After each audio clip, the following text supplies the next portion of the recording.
Everybody could find their seat, please. Thank you.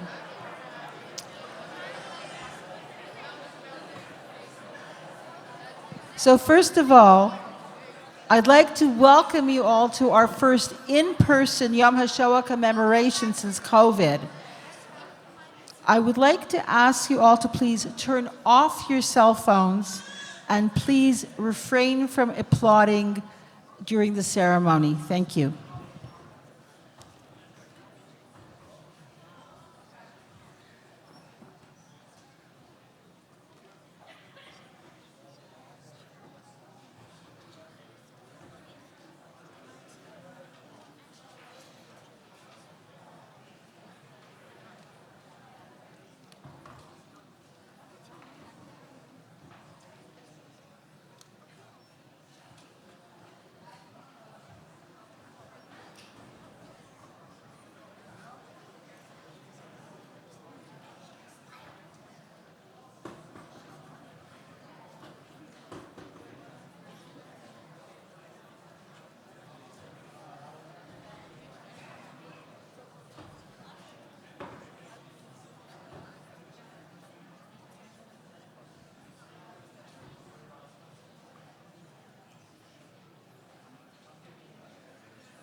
Elie Wiesel said, "The question is not why all the Jews did not fight, but how so many of them did.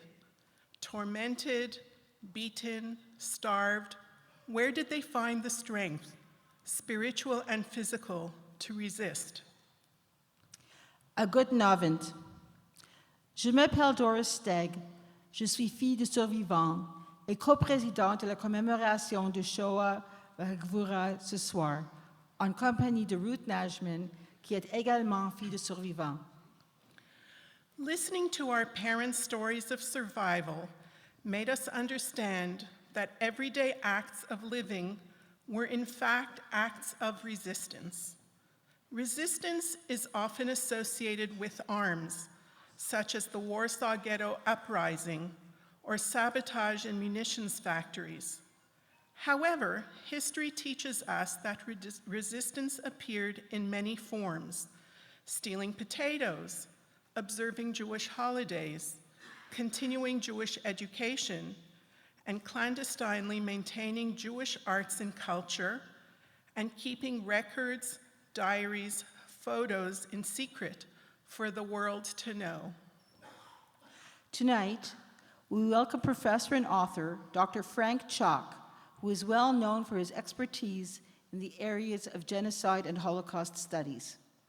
He is founding co-director and research director of the Montreal Institute for Genocide and Human Rights Studies at Concordia University. He also serves on the Montreal Holocaust Museum's steering committee, which is overseeing the design of the new downtown museum. He will speak to us about the many forms of resistance. Les photos présentées permettront de mettre des visages et des noms sur ces héros qui ont accompli des actes de bravoure. Certaines de ces personnes sont connues au niveau international et d'autres sont liées à la communauté juive de Montréal. Our video documentary is based on life stories of several Canadian survivors reflecting our theme. Some of them will participate with lighting candles in memory of the 6 million who were killed. Le premier morceau de musique, Vidouille, est interprété ce soir par Bertha Rosenol et Louis Greenhouse. Il s'agit du premier mouvement de Baal Shem, 3 tableaux de la vie hassidique composés par Ernest Bloch, un Américain d'origine suisse, soucieux d'exprimer sa judéité en musique. The second classical piece, Melody, was composed by Erwin Schulhoff when he was only 9 years old, an Austro-Czech Jewish pianist who was persecuted in the 30s since his music was considered degenerate by the Nazis. He was blacklisted and ultimately died in prison in 1942. Resistance remains forever important in our climate of increasing anti-Semitism. We cannot remain complacent with the tide of events, but must continue to be vigilant in bringing these acts to the attention of the public, media, government, educational institutions, while supporting human rights organizations that combat anti-Semitism. Le Musée de l'Holocauste Montréal, institution au rayonnement mondial, a pour mission de sensibiliser le public au danger universel de l'antisémitisme, du racisme et de la haine et l'indifférence. We can take pride in our community, our leaders, and our government, who put the needs of remembrance and understanding the legacy of the Holocaust at the forefront. I would like to introduce the Honorable Jacques Saada, President of the Board of Directors of the Montreal Holocaust Museum.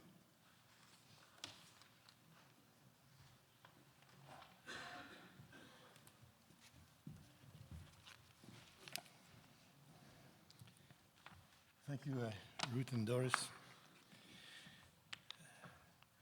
Monsieur le ministre Benoît Charette, ministre de l'Environnement, de la lutte contre les changements climatiques, de la faune et des parcs, merci d'avoir fait le voyage spécifiquement de Québec et d'y retourner ce soir pour être avec nous ici. Madame Pascale Derry, ministre de l'Enseignement supérieur, qui fait notre fierté à nous, et c'est peut-être pas le temps de dire pourquoi, mais elle le sait. Monsieur Christopher Skiri, qui est le ministre délégué à l'économie, ministre responsable de la lutte contre le racisme. Merci de votre présence. Mesdames et messieurs les membres du corps consulaire et diplomatique de République fédérale d'Allemagne, d'Autriche, de Belgique, de France, de Hongrie, d'Israël, du Maroc, des Pays-Bas, de Pologne et du Portugal. Distingués membres de l'Assemblée nationale du Québec, en particulier, je me permettrai de souligner la présence d'Elisabeth Brass, chez qui nous sommes. C'est elle qui nous accueille ici. Messieurs les maires de Côte-Saint-Luc, d'Outremont, de Hampstead, mesdames et messieurs les membres des conseils municipaux, monsieur Joel Siegel, je ne sais pas s'il est ici. Oui, monsieur Joel Siegel, le président de la fédération CGI. Mr. President Joshua Orzek, Rabbi Zoli Kalman, and all of you, my dear friends. Let me say first how humbled I am to share this essential moment with you as president of the Montreal Holocaust Museum. This year's Yom Hashoah Vergevura coincides with the 80th anniversary of the Warsaw Ghetto Uprising, the largest Jewish uprising during the Holocaust. Men, women, and even children who knew that victory was impossible, who knew that survival was unlikely, still decided to fight back against the unspeakable. Their courage will continue to inspire us for generations to come. Survivors epitomize the resilience and determination of the Jewish people.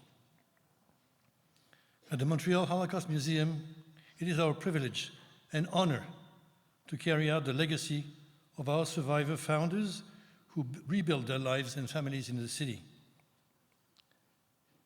Ils ont pensé ce musée à la fois pour se souvenir et pour prévenir. Se souvenir dans une tristesse indissoluble. Ces millions de vies que le nazisme nous a volées. 6 millions de juifs exterminés. C'est 6 millions de fois une vie, avec pour chacune d'elles des rêves, des espoirs, des moments de tendresse. 6 millions d'êtres humains impuissants et incrédules, éliminés dans la désespérance. Le souvenir de 6 millions d'êtres humains que d'autres voudraient effacer encore une fois, avec les mêmes prétextes, la même haine, la même virulence, la même inhumanité. Certains nous trouvent fatigants à force de nous répéter. Mais moi, je préfère me répéter plutôt que de ne plus exister. Ne plus parler de l'Holocauste, ce serait permettre au genre humain d'abdiquer. En nous vivent 6 millions de personnes. Nous portons les rêves qu'ils n'ont pas eu le temps de réaliser, les sensibilités dont ils vibraient. Leur silence ne doit jamais être assourdi. Le rabbin Cook disait « Je ne parle pas parce que j'ai la force de parler, je parle parce que je n'ai pas la force de garder le silence. » A museum for remembrance, but also for education. At the Montreal Holocaust Museum, we work with a remarkable group of survivors who volunteer their time to share their testimony and transmit the memory of the Shoah to visitors of all ages and backgrounds. Today and every day, we remember your loss, your resilience, and your outstanding contributions to Holocaust education. This evening, we are fortunate to welcome 7 Holocaust survivor candlelighters alongside their families and friends. Chava Petreanu, Armand Simbalista, Joseph Brody, Mila and Isidore Messner, Joni Jablon, and Perla Rosen. We thank you profoundly for your presence. As anti-Semitism, discrimination against minorities, and xenophobia persist today, we are reminded of the importance of Holocaust remembrance and education. When young people learn about the Shoah and the dangers of unchecked hatred, they undergo a transformative experience and are better equipped to identify prejudice and racism. When they learn about the stories of Jews who resisted persecution, taking up arms, preserving their culture, and maintaining their religious practices, they better understand the human capacity to resist anti-Semitism, hate, and injustice. When they learn about the stories of the righteous who are responsible for saving the lives of people like Mila Messner, Eva Cooper, and Fisher Golding, they understand our collective responsibility to intervene in the face of intolerance and discrimination. On behalf of the Montreal Holocaust Museum, I'd like to thank you all for joining us this evening. Your presence conveys not only your commitment to Holocaust remembrance, but also your dedication to transmitting these lessons, stories, and obligations to a new generation. La meilleure façon de rendre hommage à votre présence ce soir, c'est de rappeler cette phrase si puissante d'André Malraux. La plus belle sépulture des morts, c'est la mémoire des vivants.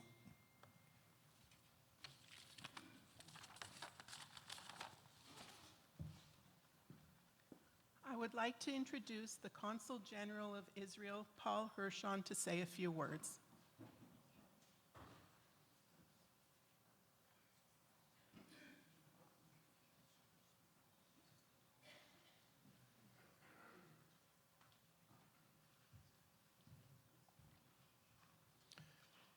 Mes amis, presque 80 ans depuis le Shoah, nous n'oublions pas aujourd'hui et pas dans notre 80 ans. My late father was born and grew up in South Africa. He was a young teenager at the beginning of the Second World War. His father left Europe at the age of 9 years old on his own, traveled to Chicago, and found his way somehow to South Africa at age 14. At the beginning of the Second World War, in his early 40s, my grandfather, who I never met, arranged for his mother and his 2 sisters to leave Europe and travel to South Africa and take refuge. They got on a ship. They traveled to Cape Town. They arrived in Cape Town. Only there was one small problem. Turns out that the documents my grandfather had forged were not good enough. And the only memory that my father has of his grandmother and his 2 aunts is standing as a young teenager on the dock in Cape Town, waving goodbye as they were not allowed off the ship and sailed back to Europe, never to be heard of again. presque 80 ans depuis la Shoah. Nous n'oublions pas aujourd'hui et pas dans notre 80 ans.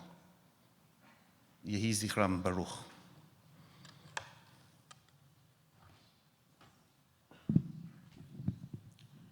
La première bougie sera allumée par Hava Petrianu, survivante. Elle est accompagnée de Samuel Shox, membre de la 3e génération.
The second candle will be lit by Armand Cimbalista, survivor, together with his wife Harriet Cimbalista, his children Louise and David Cimbalista, and his grandchildren Charlie and Evan Barrell, Nikki Jones, and Aaron Cimbalista.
La troisième bougie sera allumée par Joseph Brody, survivant.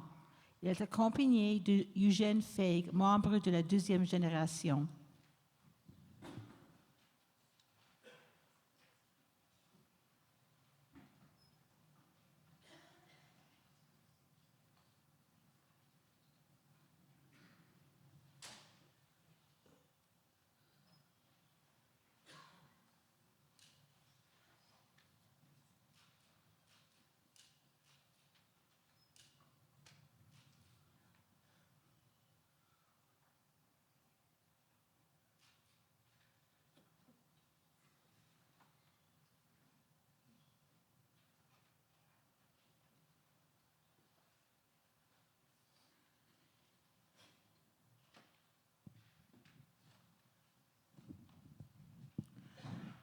I would like to introduce Dr. Frank Chalk, Emeritus Professor of History and co-founder of the Montreal Institute for Genocide and Human Rights Studies at Concordia University.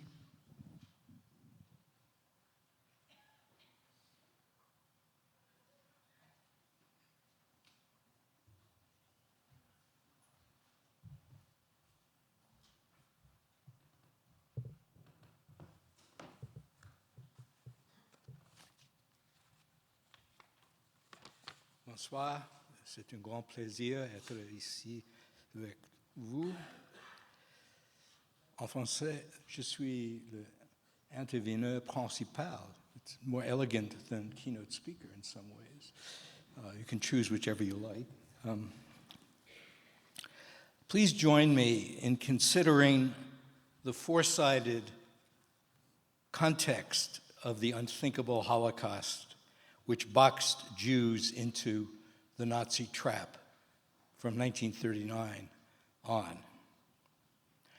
The brutality of the Nazi leaders and their genocidal goals were unprecedented in the modern European and North African Jewish experience. For the first time, the history of modern Western and Central Europe confronted a vicious anti-Semite who believed in annihilating the Jewish people, who had gained control of a modern state and its apparatus, which placed the full power of its police and military forces in his hands. Once forced into Nazi-organized ghettos, Jews suffered from rampant starvation, hunger, and disease created by deliberate Nazi policies. Just striving to stay alive by feeding one's family was an act of resistance and almost impossible. Sharing food with your children, parents, and friends while you were starving was a heroic act. Jews living under Nazi occupation had no place to escape, with very few exceptions. The anti-Semitism, indifference, greed, and crass opportunism of many members of the local Christian populations, especially in Eastern Europe, left many with no exit. Isolated from their Christian neighbors, most Jews living under Nazi occupation felt abandoned by their governments and by the world. The corruption riddling key Jewish ghetto regimes, including the ghetto police, when combined with the opposition to armed resistance of even the most progressive Jewish ghetto administrators, most of whom were intimidated by Nazi threats to kill every inmate of their ghetto, made revolt impractical in all but a very few cases. What were the instruments, the templates, which Jews looked to organize themselves, to go on, to survive? The first was Jewish history itself. Jews had survived civil war, conquest and persecution by the Assyrian, Byzantine, and Roman empires, by the Crusaders, the Inquisition, and the Cossacks, and occupation by the Germans in World War I, which seemed relatively benign. These were just a few of the challenges that we faced. These experiences dictated patience and fortitude to resist simply by surviving. The organizing initiatives of Zionist and communist youth organizations, frequently clandestine in Eastern Europe and divided into small cells of activists whenever possible, provided a model for organizing underground warfare against the German forces. Zionist youth from Vilna seized the initiative by audaciously blowing up a German train as it entered their ambush site. A communist cell, including Jews and Armenians, assassinated German officers at a cafe in German-occupied Paris. The example of Armenian resistance to Turkish genocide, described dramatically in Franz Werfel's best-selling novel, The 40 Days at Musa Dagh, provided a third template for resistance. First published in the year that Hitler came to power, 1933, it provided a powerful demonstration of civilians taking up arms to save their village from genocide, and if necessary, to die upholding the dignity and honor of their people.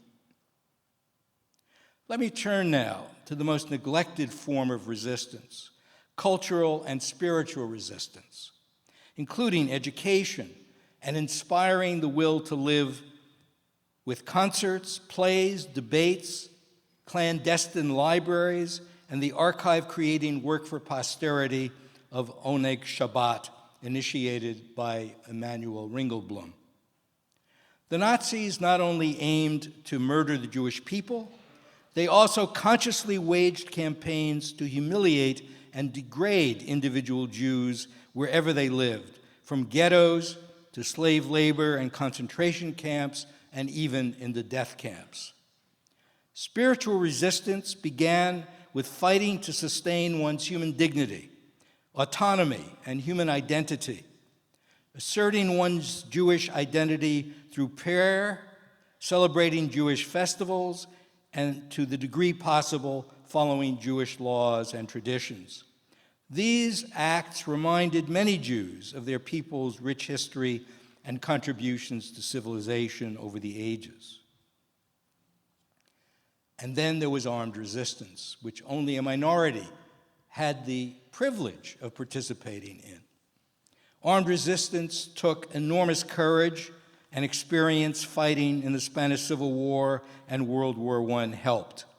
It included inciting and waging resistance by listening to BBC News on illegal radios, writing, smuggling, and disseminating messages and news sheets, sabotage, espionage, and intelligence gathering, assembling weapons, building bunkers and hideouts, operating clandestine shortwave radios, hiding enemies of the Nazis, forging life-saving identity papers and passes, building escape routes and guiding Jews and downed Allied flyers to safety.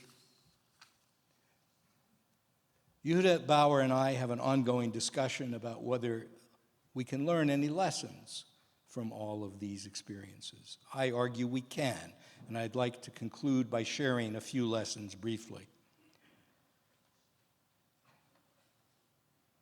We must not abandon the persecuted and isolated victims of human rights violators today.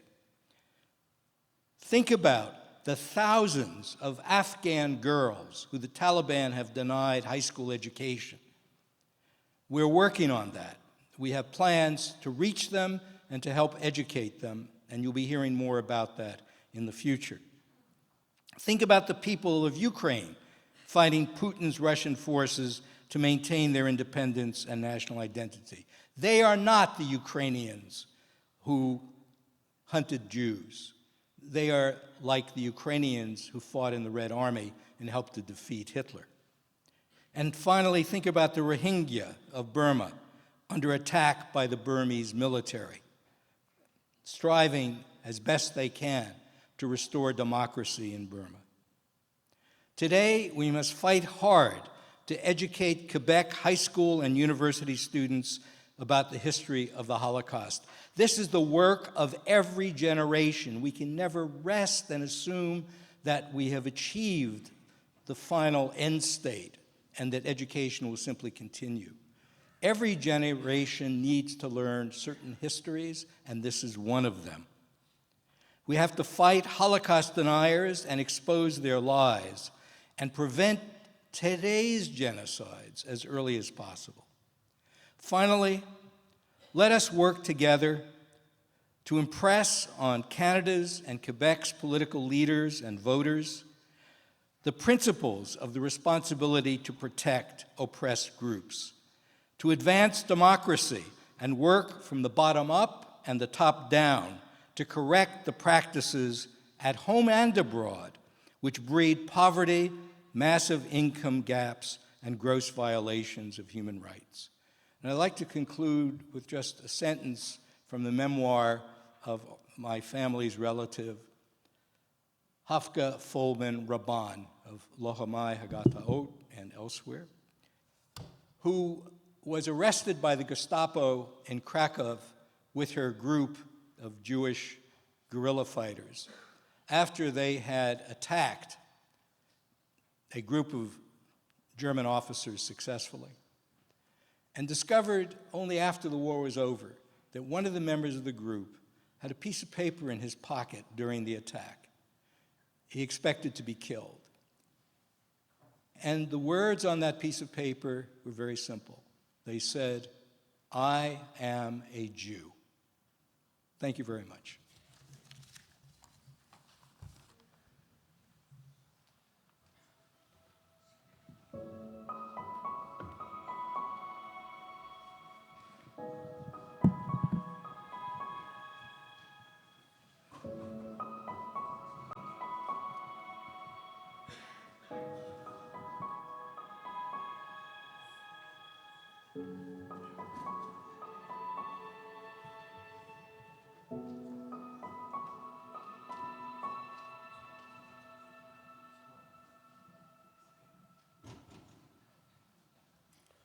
Orem reich, alle gleich, da in die dzielnicy, ach pu Völker in a Stub oder in a finstere Piwnicy, fünf Zlotes vor a Breitel und kein Geld in die Stirnbeitel.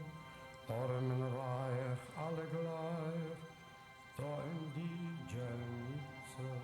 When I was 6 years old or 7 years old, I was starting school. There were no Jewish students. So my older brother told me, if you go to school, remember they're going to gang on you, okay? They're going to call you dirty Jews. I'm going to teach you how to fight, he said.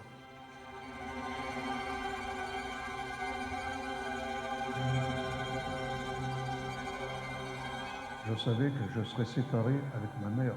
Alors ma mère m'a toujours dit, la première occasion, tu t'en vas, tu fous le camp, tu pars.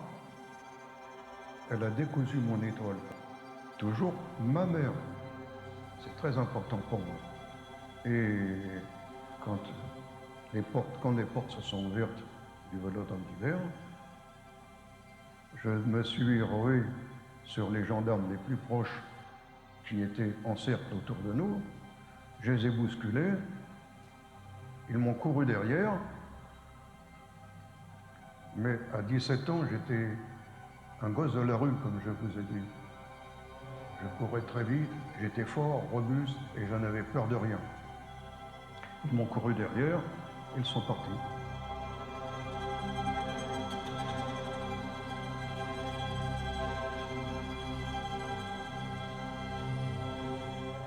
People didn't lose their religion in the ghetto because it was the ghetto.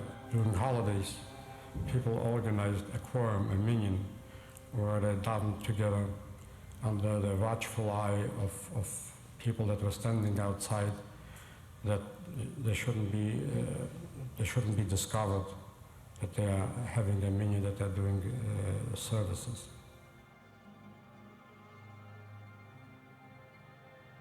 The Germans came into the house, they started beating my mother, and I jumped on the German, me, boy, he hit me here. I still have the scar here.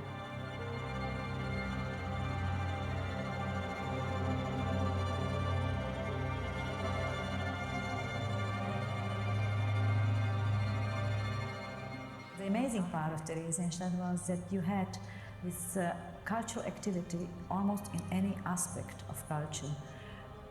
We had famous painters, one of them even survived, who recorded the horrible parts of the ghetto. Their paintings are renowned and are exhibited periodically. We had musicians there. They studied Requiem, the Battered Bride. They were performed times and times again, and starved people were rushing to be able to listen or attend debate circles. We were debating them from philosophy of Kant to assets of Marxism. Name it, it was discussed there. Perhaps it was an escape mechanism, as not to think about the misery of the day. I don't know. Till today I can't explain it. While hungry, we were involved in that many aspects of culture.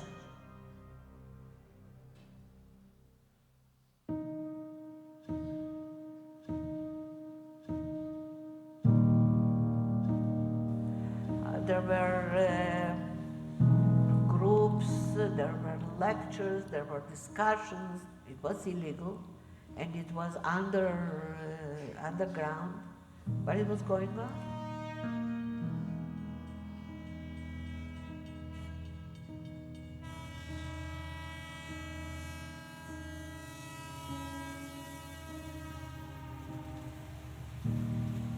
And we are in the train, we are going to die. I am resigned, Lola is resigned, not Yasha. Yasha and there was another colleague there from my class, Oleg. They right away go to see how strong are the boards where the opening for air for the cattle was boarded off. How, if they can remove this, they were going to jump. It took Oleg and Yasha good few hours till they, with their hands, took off the boards, removed the boards. And it was late at night and decided who is jumping. Lola doesn't want to jump. Lola is going with my parents. And so I convinced her to jump. And my mother takes a handkerchief, tears these two stripes and ties our shoes. We should not lose them when we jump. So first is going Lola. Right after that, I go. And then Yasha.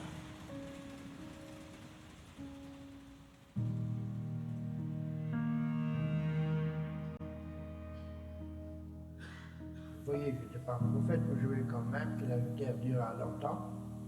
Et j'étais sûr que là, mon père, il fallait penser de sauver la tête. J'avais un gendarme qui, ma fille, était un ami de sa fille. Il était là. Et c'est lui qui m'a conduit dans la résistance. Nous n'habitons pas chez nous à la résistance. Nous étions dans le bois, ça s'appelait le bois de Troncé. Oui, on a déraillé 2 fois le train. Sur Montluçon, pas loin de Vichy justement. On a eu des contacts avec des juifs qui étaient aussi dans la résistance. On a mis des barrières sur la route de bois. On a tiré les cordes. Les Allemands sont passés, ils sont tombés. Il y avait 4 personnes, on les a tous retrouvés.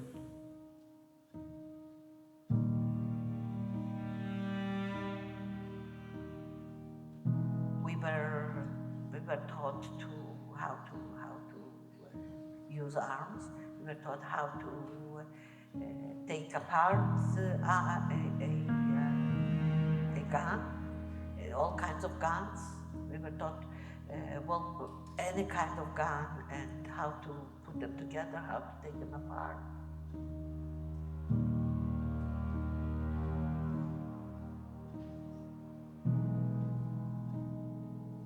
L'ambulance m'a été donnée par le camp, par les Allemands, pour sauver les blessés, les malades, les crises d'appendicite, les maladies qu'on pouvait avoir dans un camp. Et tous les matins, il y avait 5-6 juifs près de l'ambulance. Je ne pouvais pas en prendre beaucoup. J'avais le laissez-passer allemand pour 2. Une partie, je le déposais dans la rue et une partie à l'hôpital. Et un jour, le commandant de l'hôpital m'a dit, mademoiselle, vous nous apportez 3-4 fois par jour des malades qui ne sont même pas malades. Nous n'avons plus de place. Nous avons mis des matelas par terre. C'est là que le docteur Brahmi m'a dit, écoute Gisèle, il était tunisien, un juif. Écoute Gisèle, ce sont des hommes. Quand tu ouvres l'ambulance, au lieu de l'ouvrir à l'hôpital, ouvre-la sur les Champs-Élysées et laisse-les se promener et partir. Ils vont se débrouiller. Tu joues trop avec ta vie. Et un jour, le commandant, il y en avait 17 dans l'ambulance. Mais non, j'étais choquée, je crois, de prendre 17 personnes. Et l'obercommandante, il m'a dit, Gisèle, descendez de l'ambulance. Descendez. Ouvrez les portes. Ah, j'ai dit, non, mon commandant, pas moi. Vous, comment moi? J'ai dit, ouvrez les portes. Aujourd'hui, c'est le typhus. Moi, je ne veux pas ouvrir. Il m'a regardé, il m'a dit, raus, c'est schnell. On a ouvert les portes et je suis partie.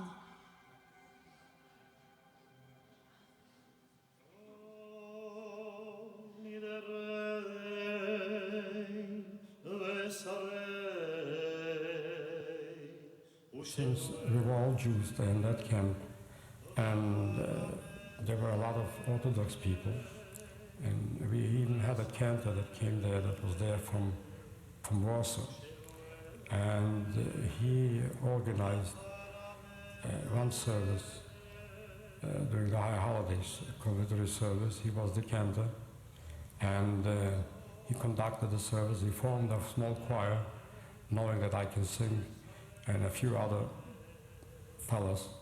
We formed a choir and we practiced and we gave one service in that camp for the high holidays.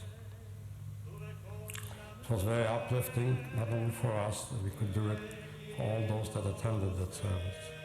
Of course, we were 3 shifts that went to work, and only 2 shifts that knew about it came to listen to our service. We still, no matter how bad we had it, we still knew that we were Jews and we still had our religion and our hopes.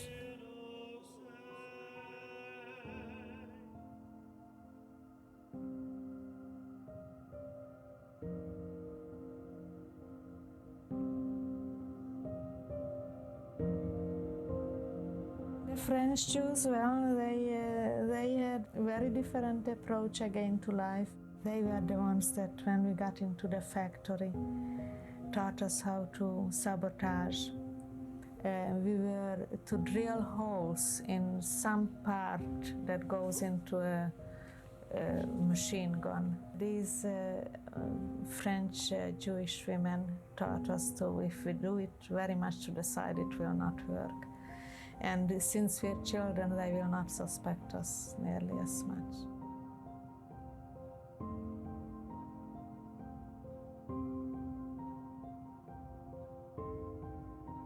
I said to my brother, if you have a chance, when we walk out again, in our way, it gets dark, if you have a chance, and we could see that people were dying on the roads, as soon as they rested, they were shot. I said to my brother, if you have a chance to escape, try it, because I'll try on my own. If we can, we don't have to escape together. Maybe one of us will save himself from certain death. Determination was there to survive, to see the downfall of this German might that was embracing all of Europe. We knew that it is inevitable, it will happen, but of course we didn't know whether we will live to see it happen. All those that still lived had hope to survive and see it. This gave us courage. This gave us a purpose to survive and to do whatever we could.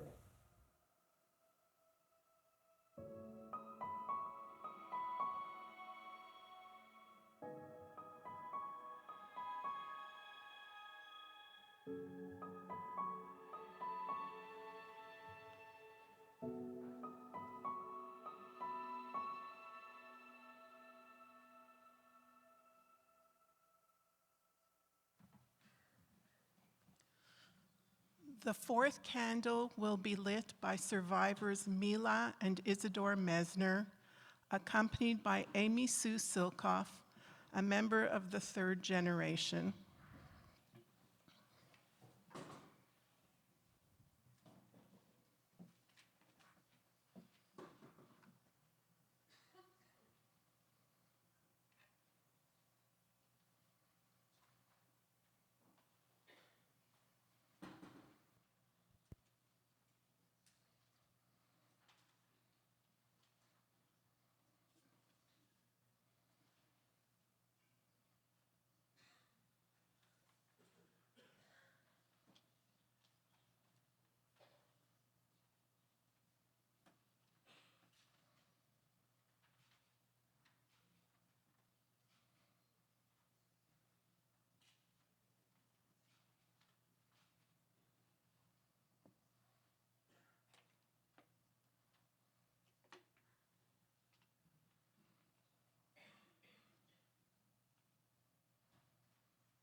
La cinquième bougie sera allumée par Johnny Jablon, survivant. Il est accompagné de sa famille Debbie Jablon et Jack et Daniel Weiner.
The sixth candle will be lit by Perla Rosen, together with her daughters Rima Rosen Palevsky and Florence Rosen Miller, and her granddaughters Marissa and Michelle Miller.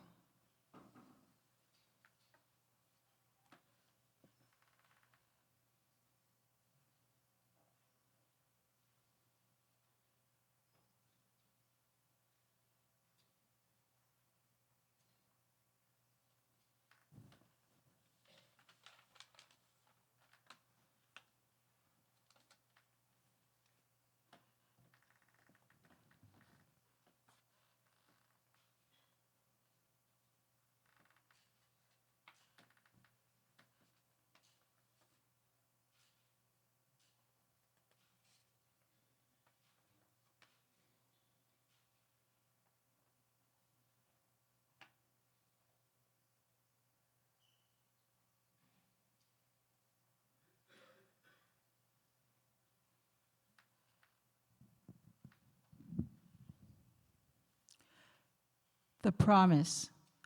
Will the third generation and all those who would like to join them please rise? If you can, we kindly ask you to remain standing for the rest of the program. Que tout le monde qui peut se lève et reste debout.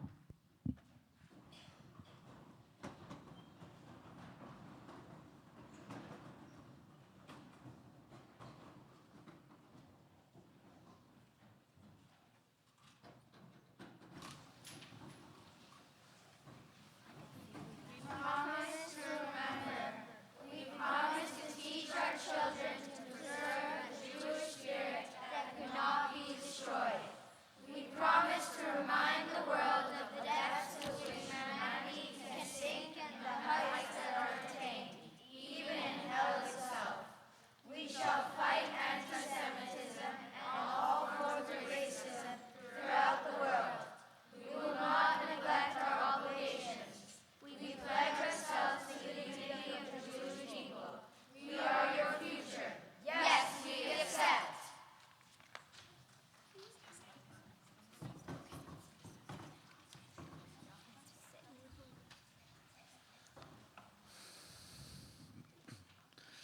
El Malei Rachamim, Dayan Almanos ve'avi Yisomim, Al na techeshevet tisapak ledam Yisrael, Shenishbach kamayim.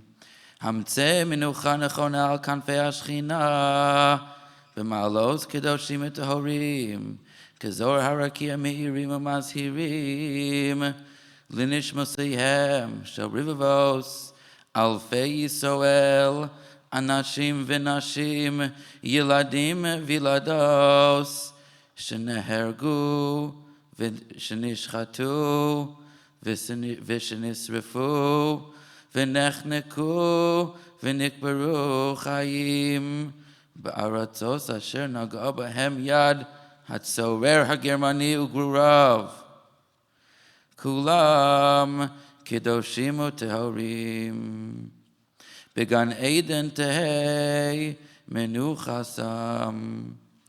Lachein bal harachamim yastireim b'seiser kanafav li'olamim v'yitzor b'tzor hachayim es nishmasam Adonai hu nachalasam v'yanuchu b'shalom al mishkavam v'nomar Amen.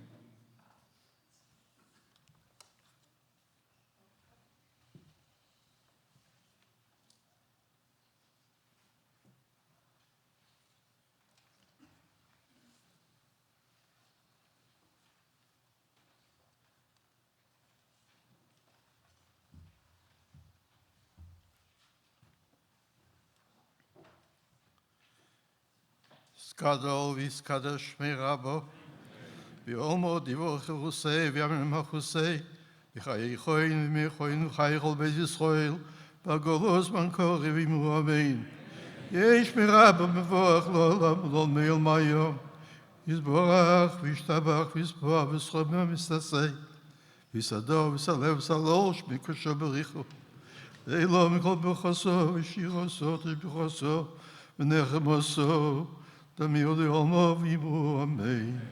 Yesh l'Avraham Shemaya Chaim Tevi B'Leid V'Al Yisrael vivo amen.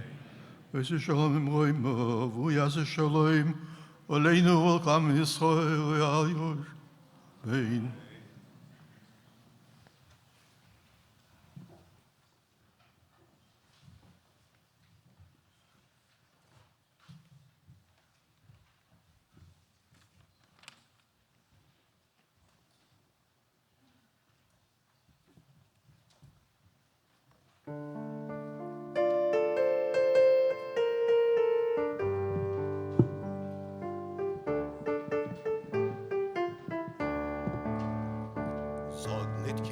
Als du gehst den letzten Weg, verschimmenen Beine verstellt Poetek. Kommen wird noch unser ausgebänkte Show, es wird abbeugt und unser Trott mit seinen Dor. Kommen wird noch unser ausgebänkte Show, es wird abbeugt und unser Trott mit seinen Dor.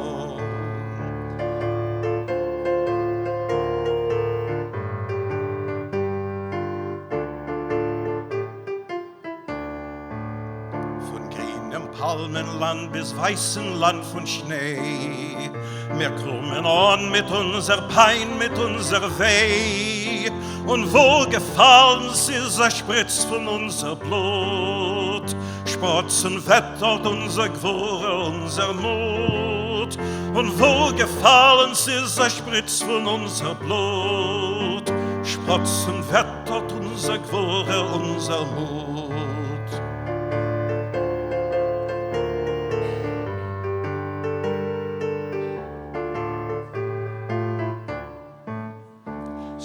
Die Morgensonne begilden uns dem Heind, und der Nächten wird verschwinden mit dem Feind.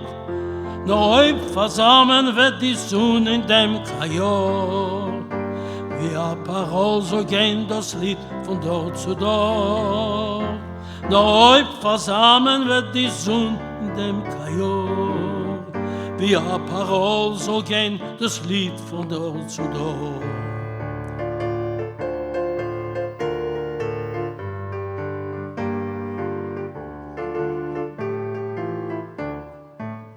Das Lied geschrieben ist mit Blut und nicht mit Blei.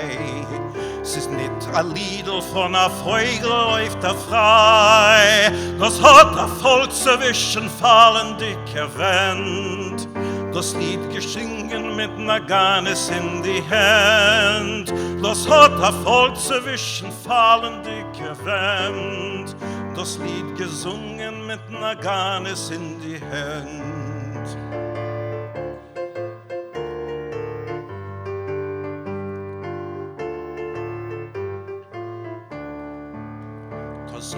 Keinmal als du gehst den letzten Weg, verschimmeln Bleiene, verstellen bläue Tag. Kommen wird noch unser ausgebänkte Schau, so wird ab heute in unser Trott wir seinen da. Kommen wird noch unser ausgebänkte Schau, so wird ab heute in unser Trott wir seinen da, wir seinen da, wir seinen da.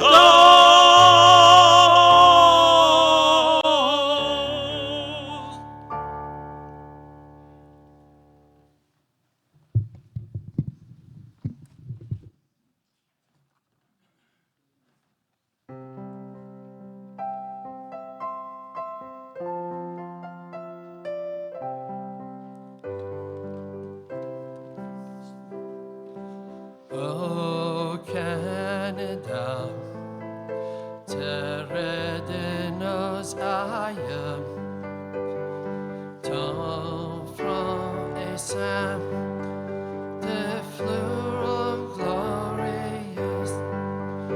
With glowing hearts we see thee rise, the true north strong and free.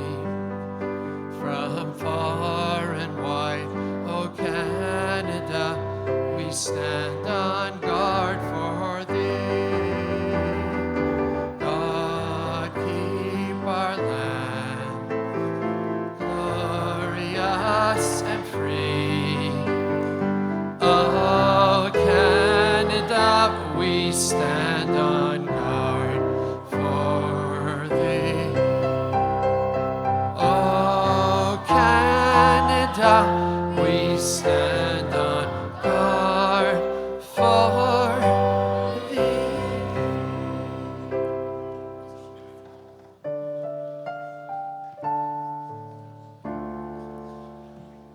Kolod baleva, penima,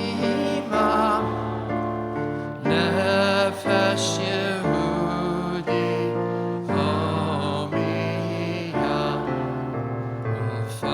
ufate mizrach, kadima, ayin letzion, Sophia, Adlam, Tikvateinu, Atikva, Bat Shnot Alpayim, Liotam Chofshi, Be'arteinu, Eretz Zion, Yerushalayim. Liotam Chofshi, Be'arteinu, Eretz Zion, Yerushalayim.